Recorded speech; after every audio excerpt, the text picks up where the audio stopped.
Hi there, this is Dave Dingo for Dingo Servo Mounts, and today we're going to show you how to assemble one of our ultra micro mounts. This is a very small mount for these ultra micro servos.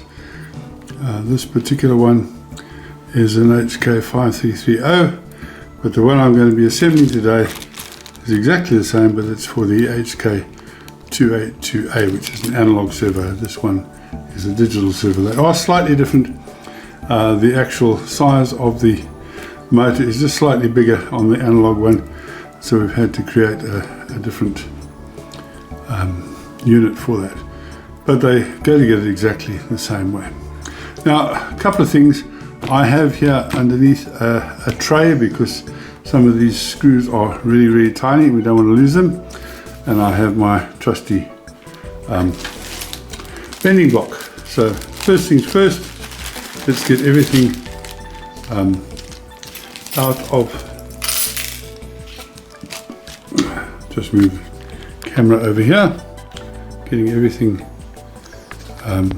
out of the box, out of the packet rather, and also the packet for the servo. Now, the first thing we need to do is we need to fold the frame. It doesn't matter which way around you fold this, as long as you fold the foot plate, which is this little plate here. Fold that one way. Make sure you get it all the way around to 90 degrees. One can just patch it up a little bit there. And then the two legs go in the opposite direction. So you have a unit like that. Most of our mounts fold the same way, so very easy to figure that out.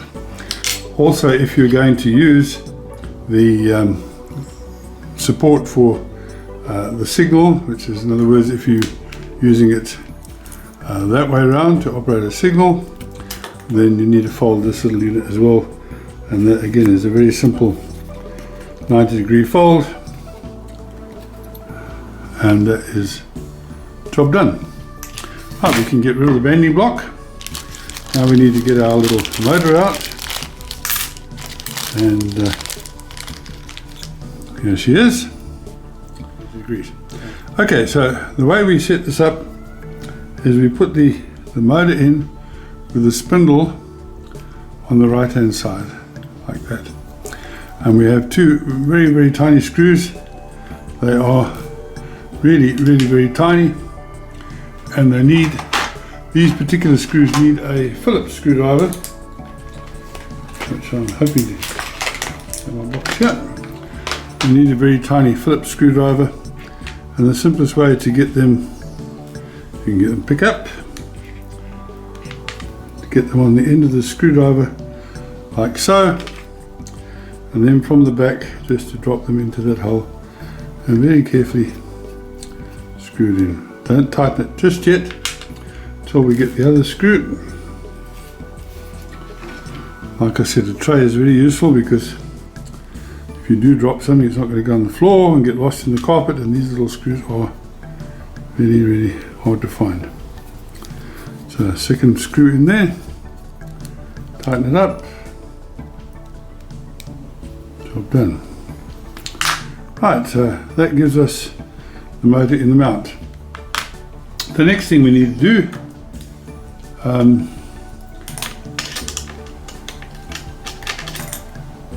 is we need to center the servo.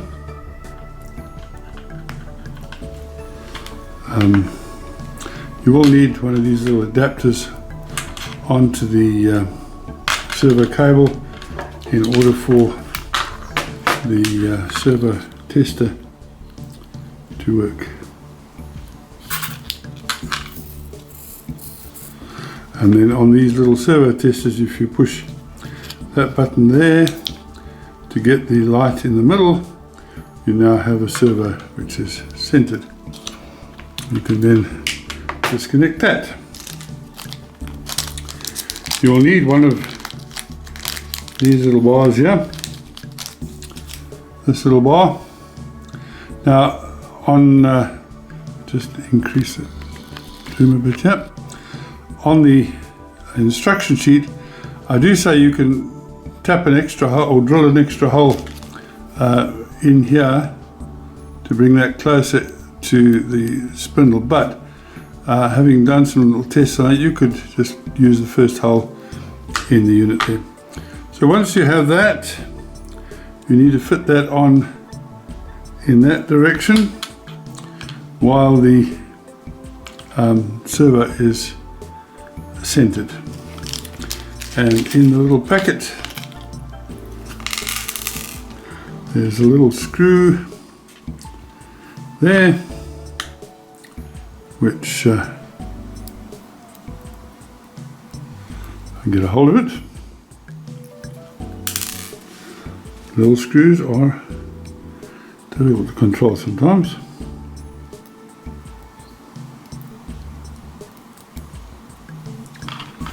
That goes into the center of the servo, and that locks up tight. We can do a check just to make sure that everything's hunky-dory. You can see the servo oscillates quite nicely. Leave it in that position for now.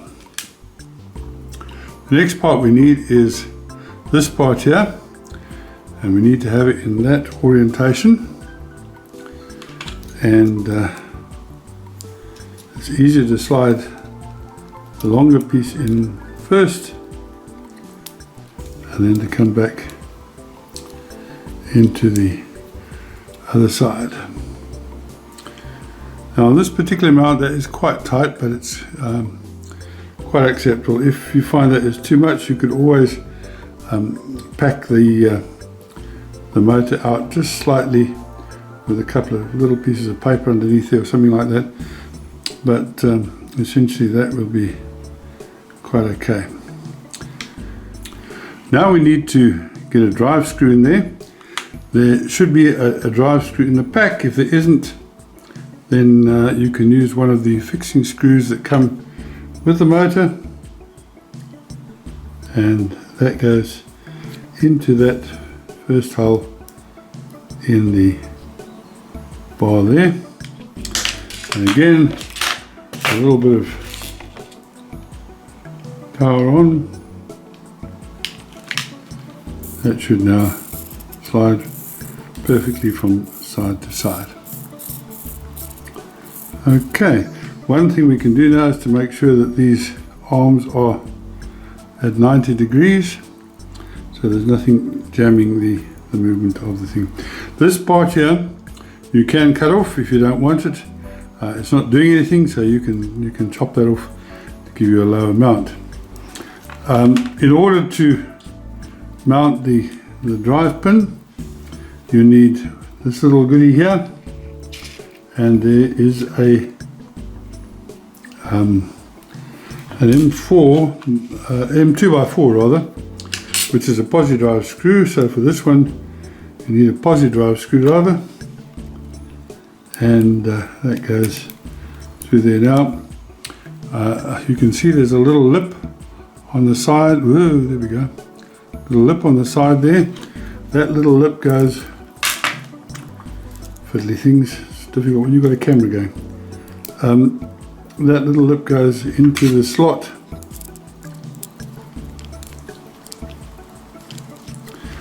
You can see there's a slot going down there, and the little lip goes in there, and that screws up, and your drive pin goes in between the lip and the screw.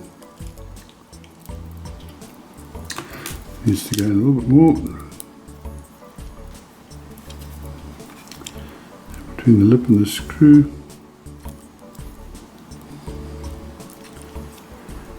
and there we go, and you can tighten it up, and you can slack it off to adjust the height at any time. Any excess pin, obviously that's sticking out the bottom, you don't need, you can cut off. Now, if you wanted to use it as a signal, then you need to loosen this and turn that block around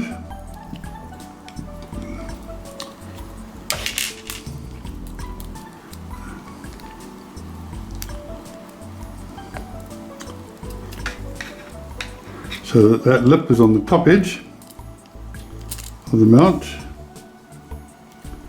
These are fiddly little things,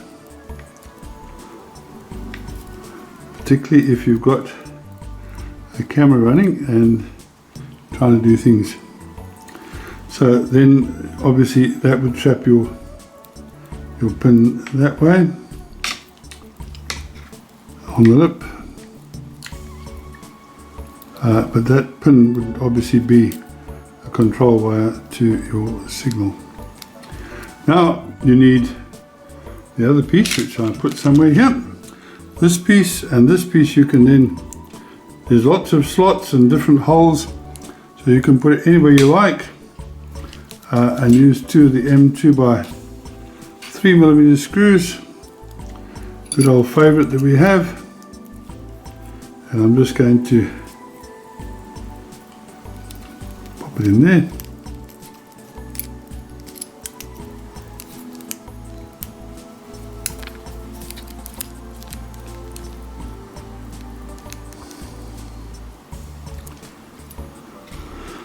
And the other one, I'll just look it up just a tad. The other screw.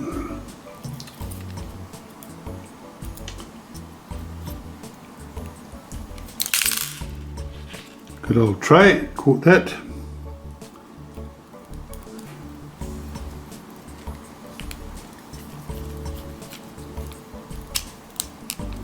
There we go.